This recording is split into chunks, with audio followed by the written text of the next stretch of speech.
Every day, you and I get bombarded with negative news. And just like our bodies becomes what we eat, our minds become the information that we consume.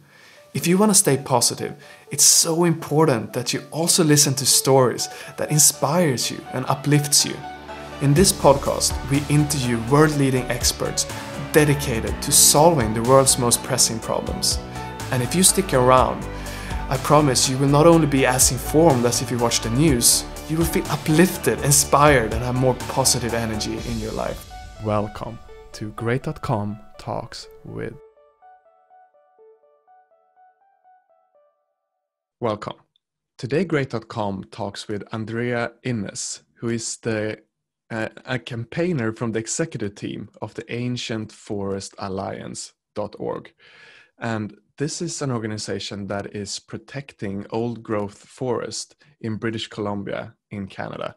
So I am very excited to talk with her and see what kind of challenges they are facing in protecting and nourishing the forests. Andrea, how are you doing today? I'm well, Emil. Thank you so much for having me.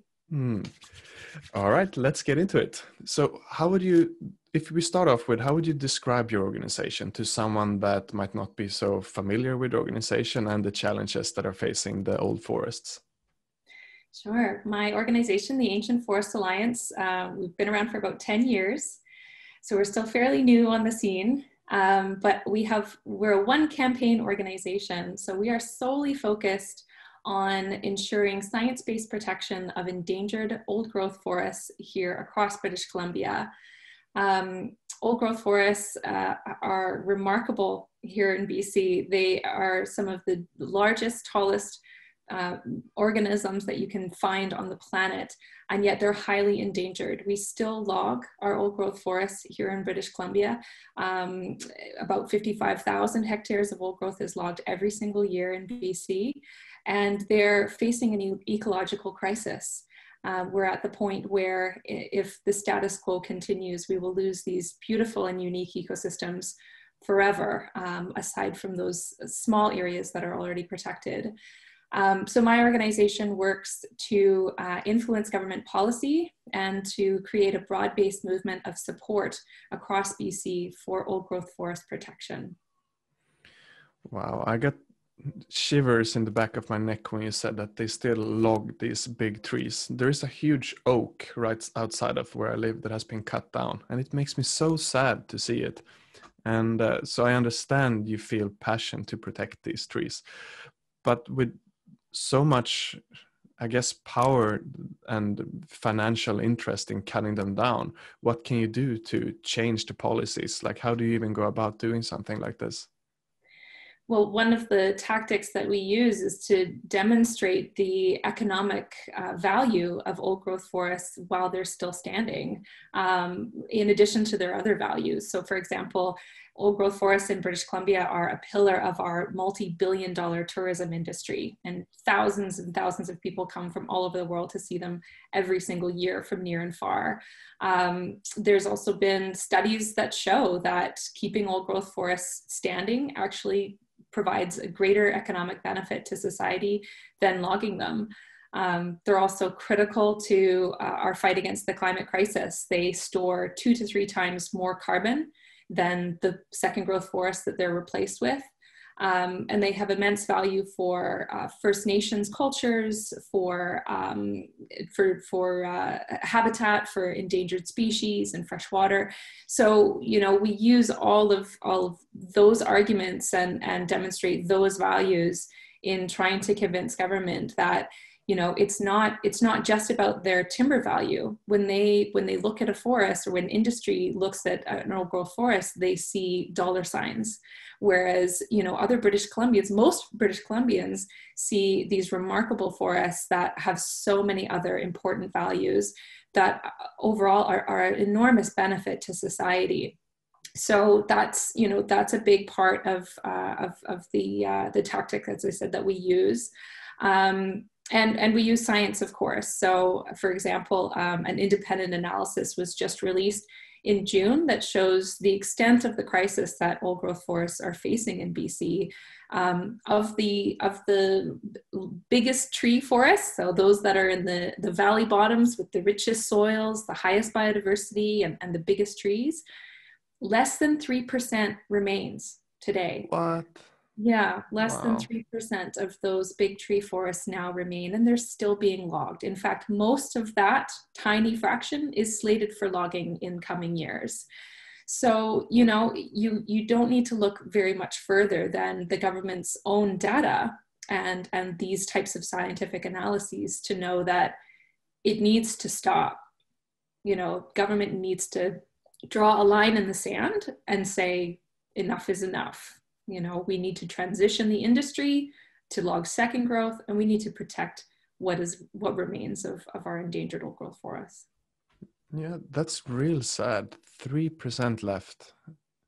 And I can imagine it. I can't even guess how many hundreds or thousands of years it takes for a forest like this to regrow. And yeah, I wish politicians could see more long term than just the immediate profits. So I'm grateful that an organization like you have been around and for 10 years, at least trying to make some kind of difference.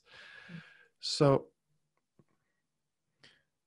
if you look forward then, what would you like to accomplish? What would be a great outcome for your organization in, let's say, the next 10 years?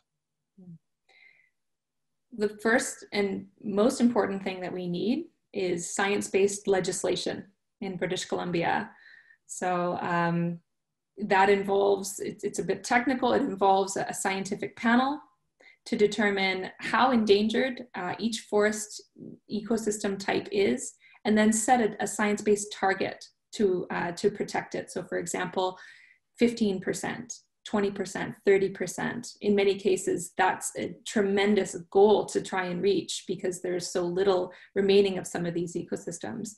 And then to create a timeline to reach that target. So for, you know, this certain forest ecosystem, to ensure its ecological integrity over the long term, we need to protect, let's say, 25% of it.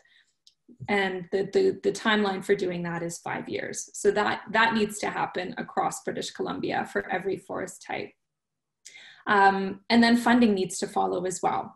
So funding is a really critical component to the protection of old growth forests, not only to allow for, to help communities and forest industry workers transition to a second growth, a value added, sustainable second growth industry, but also to support our Indigenous communities as well. So to support their land use planning processes, sustainable economic development for Indigenous communities, as well as Indigenous protected and conserved areas that protect old growth forests. So those are two really important components, so legislation and funding as well. So we do have some hope in British Columbia though. In the past year, the BC government has sought feedback from British Columbians on how old growth forests should be managed. It was through an independent panel, and they reported to the government in the spring. Their report and recommendations have just been released just a couple of weeks ago, and we're pleased to see that they're very strong. There's 14 strong, comprehensive recommendations on how BC should best manage old growth forests. And so now we have something to hold the BC government accountable to. They need to accept those recommendations and implement them. That brings some sense of relief and hope, like you mentioned. And when the people want something like that to happen, then it could be in the politicians' best interest as well. So is the logging the main threat to the forest, would you say, or are there also threats from maybe climate change or pollution? Logging is the number one threat to our old growth forest ecosystems in BC. There is still, you know, development or perhaps some pollution, even, you know, some energy projects that might threaten old growth. these compared to logging they don't really compare to industrial logging. Climate change, though, will impact our old growth forests. For example, we've seen the last couple of years, ancient red cedars are struggling with the hotter, drier summers. So we've had some red cedar die off, sadly.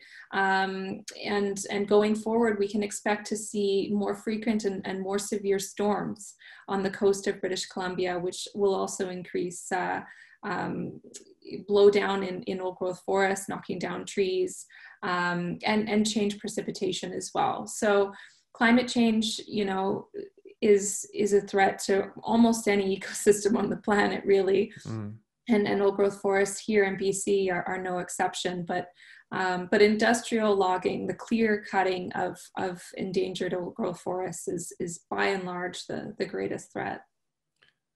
So when I imagine Canada as someone that has only been to a brief stint in Toronto, I imagine just infinite amounts of forest. And now you tell me that only 3% of this oldest and most popular among tourist forest remains. Why aren't you logging other forest that isn't as old and as precious? Great question.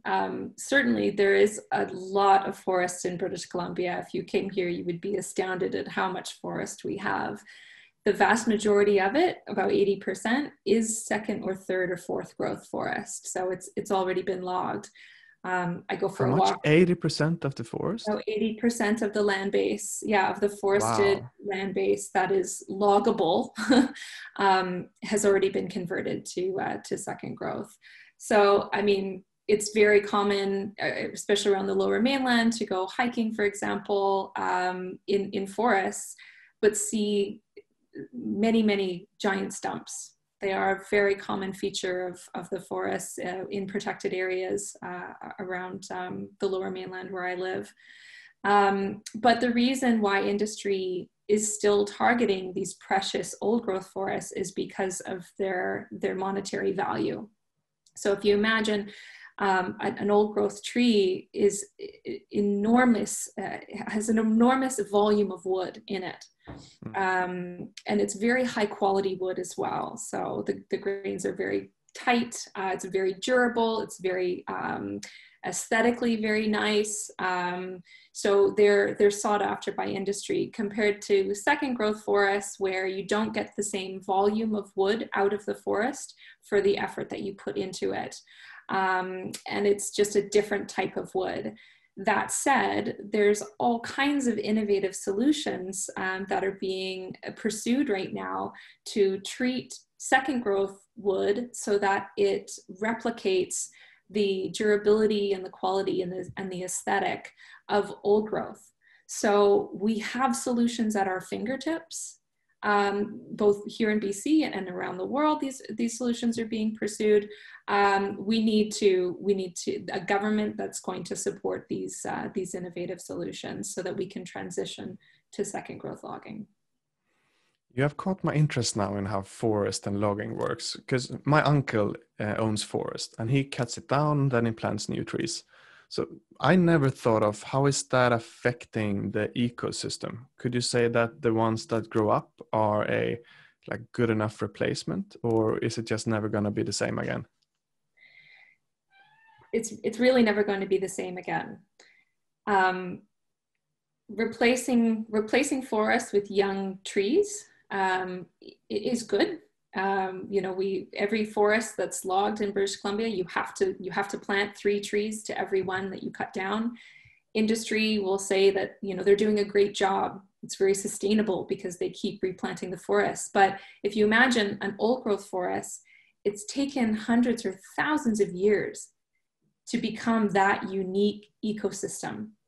And when it's cut down and replaced with a younger forest that is then re-logged every 40, 60 years on the coast, it never gets the opportunity to become old again. Even if that second growth forest is set aside in a park, for example, it'll take still 200 to 300 years for that forest to start to replicate the structure and the characteristics of an old growth forest. So, we have lots of second growth forest in British Columbia that we can continue logging, albeit it needs to be at a slower pace, a more sustainable rate. But we should leave the old growth alone at this point and just focus on that second growth. I understand what you're saying. The regrown forest has no personality. It just looks like it just replicates the rows of where the farmer put the new little trees. So let's say someone now listens and they say, okay, 3% of the forest remains standing. We need to do something to protect it. And they somehow want to get involved in your cause and do something. What can they do? What can someone from Sweden do if they're listening? I mean, as I mentioned before, old growth forests here have immense tourism value. And, even if you've never visited British Columbia, for someone in Sweden, it's probably nice to know that they exist. And you want them to be protected, just like I've never been to Borneo, but I want the rainforest there to be protected. I think using your power as a potential tourist, someone who would be interested in coming and spending money in the province, that gives you a little bit of leverage. And so you can say, I would be more inclined to come and visit British Columbia if I knew that old growth forests were protected, were being sustainably managed, that, and your government was more responsible in their management. So, if you're thinking about coming to BC, or even if you're not, you can say, I think from an